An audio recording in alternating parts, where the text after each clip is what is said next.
spécifiquement formée à l'accompagnement des personnes avec autisme et à ce titre, du coup, j'accompagne Fanny depuis 3 ans, plutôt autour des problématiques de la communication, des habilités sociales. Je m'appelle Fanny et j'ai 19 ans. Je suis autiste et j'ai un syndrome d'Ehlers-Danlos. C'est une maladie génétique rare. Oui.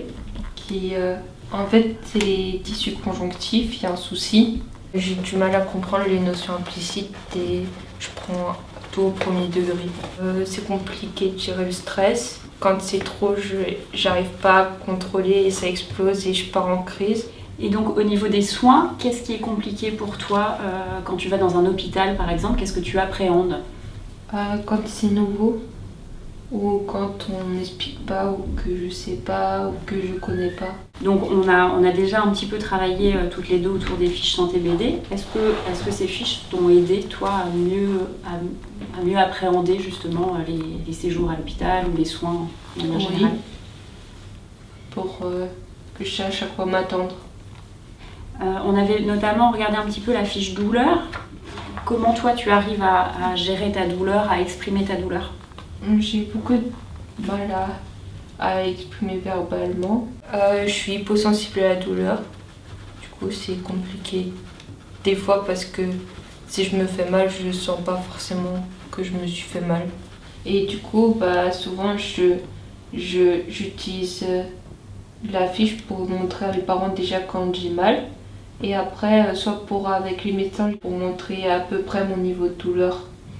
Très bien. Et est-ce que quand tu vas pas bien du tout, tu arrives peut-être pas à utiliser ça parce que ça te demande trop d'énergie et peut-être que tu vas juste basculer sur j'ai mal, j'ai pas mal? Oui.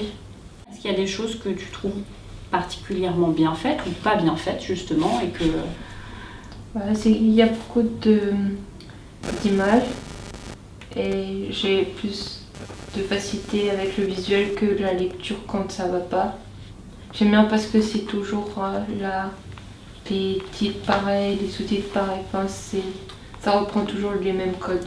Quand j'ai fait un scanner il n'y a pas longtemps, c'était la première fois, mais comme j'avais regardé la fiche, du coup j'y suis pas allée en stressant.